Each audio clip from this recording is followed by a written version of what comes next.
So I made sense of my ambition by splitting it up into 3 distinct lines. Consider it a triangle, right? And so each arm of the triangle is like one aspect of my ambition. One of them is, call it work and money.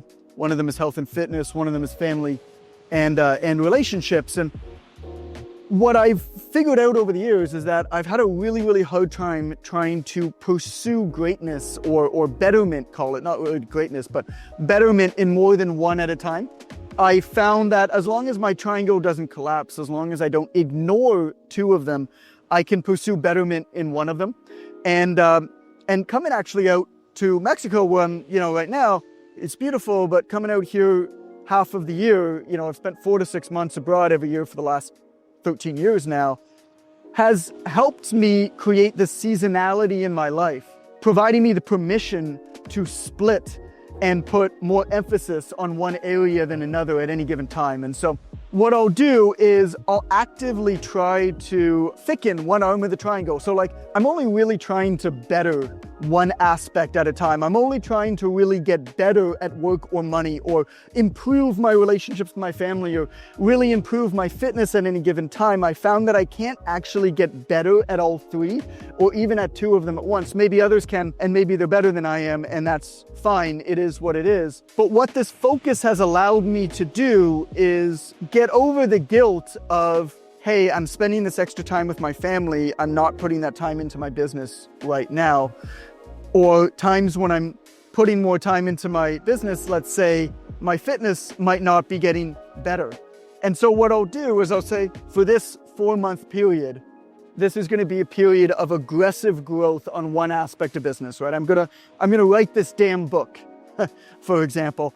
And I appreciate that in that time, my fitness is going to be on steady state. My relationships with my family are not going to get worse, but they're going to be on steady state. And so long as I maintain checklists of things that I must do at that time to maintain those relationships, I find that I can keep on it. For example, with my family, so long as I have breakfast and dinner with my family every day, so long as I'm able to drop off my son at school, and I spend a minimum of 15 minutes on the floor with each of my kids, minimum one-on-one every single day, then that's my steady state, right? I'm pretty happy with that. Now, in times when I'm pushing forward on my family, obviously that I put more into it, but that gives me the permission to go all in. One of the things that I've recognized, sadly, it kind of happened when I hit the age of 35, is that adults stop evolving once they reach a certain age. They get to this point in their career where they almost go too specific into their career and into their patterns of their lives. And so they stop evolving at a certain point. And it's not for lack of trying, it's not for lack of working hard, it's not for lack of knowing the things that you need to know to evolve. Instead, it's a lack of focus on any one thing at any one time. It's because at no point did somebody say, for the next 60 days, for the next 90 days, I'm going all in on my fitness. Walk into a gym. I mean, this is what saddens me with my background in fitness. You walk into any gym and you look around and you'll see a whole bunch of people looking hard that are not satisfied with how they look or where their fitness is. And that's not to say that what they're doing isn't beneficial for their health. Of course it is. But if you ask them why they're there, it's probably for aesthetic purposes and reasons that they're not happy. And they're not really getting anywhere. You walk into that same gym the next year and the same people that will have been showing up don't really look measurably different. Why is this?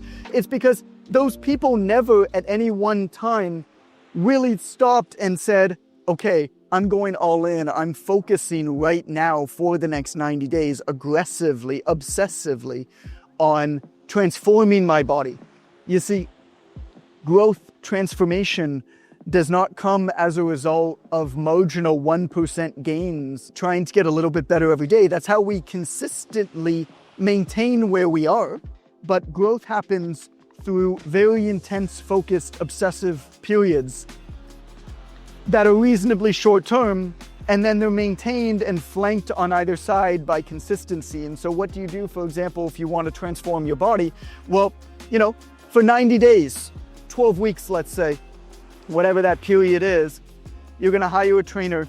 You're going to work out 4 days, 5 days a week. You're going to measure your food, and you're going to make sure that your rest and your sleep is in order. Now, is that something that you're going to be able to maintain over a long period of time. Financially, probably not. Personally, probably not. It's probably going to pull away from your personal relationships. It's probably going to pull away from your business. It's certainly going to pull away from your wallets.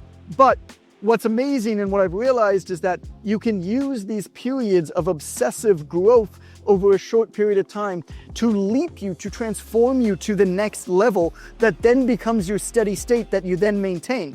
You know, if you were to go through this 90-day period of transformative change in your fitness, that becomes your new steady state. Your physiology now becomes more comfortable in and around that level. Maybe you'll drop down a bit, but not a lot. You begin to self-identify as the sort of person who is in that kind of shape. So naturally your habits will then follow. And so maybe then you'll work out 3 days a week. You'll have a better idea, even without measuring your food, what the right measurements of your food are. Even if you don't work with the trainer, you'll kind of know what you're doing, right? And you'll be able to maintain it, getting ready for that next leg up. Well, I found that this parallel is the same, not just for fitness, but also for business. Like somebody who puts this period of obsessive growth on one aspect of their fitness. I go through this periods with social media, for example.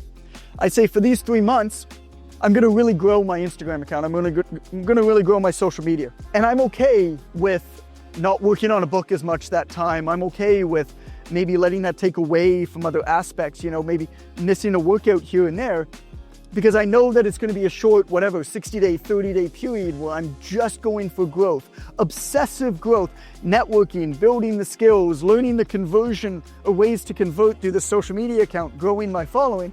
And then I put it on steady state, right? And then I'll repost content for the next 3 months, 4 months. That's already been posted. And then maybe I won't network or respond to messages as often because I can't do it all.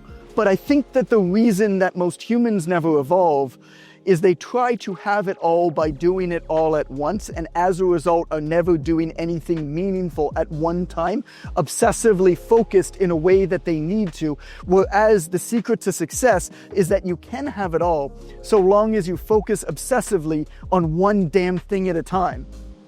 And then you flank that on both sides by consistency while you shift to something else that you were focusing on obsessively on, or straight up just chilling out for a little bit, which I think is okay too. So my oldest son, Calvin, is 7 years old, and every single night when we're going to bed, he asks me to read one more chapter 5 or 6 times. And so we'll make deals, right? I'll say to him, I'm like, all right, bud, like one more chapter. And he says 3, and then we end up at 2, or maybe we end up at 3 because he's a good negotiator. And I'll read those 3 chapters, and then when we're done, he'll get really upset, even though it's 10:30 at night and it's past his bedtime. And he'll say, one more, daddy. And, a part of me wants to leave. A part of me wants to put my foot down. And oftentimes what I plan to do if it hasn't gotten that late is sneak in a little bit more work at night. Maybe I'm working on a book proposal or I'm working on a book or something. And I want to leave because I've been planning on sneaking in a little bit more at night.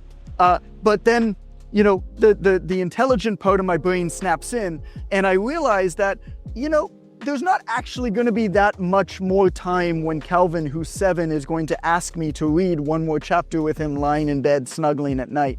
There are certain moments in our lives that are very short that expire like this, that are really special. And then there are other moments in our lives that we've got a lifetime to do. I have a lifetime to work on book proposals at night. I have a lifetime to do my work and sneak in my work after my loved ones go to bed.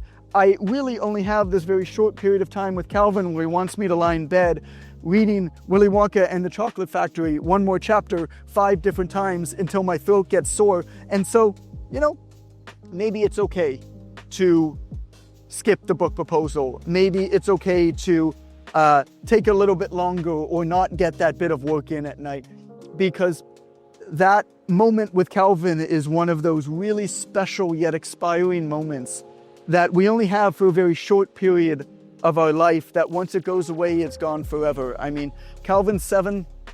How much longer is he going to want me to lie in bed with him reading books at night? 1 year, 2 years? Really not that much time. I'm 39 years old. I've got a lot of time to work on book proposals at night. And, sadly, there will come the moment where maybe I'll have a little bit too much time to work on book proposals at night. And won't that be sad?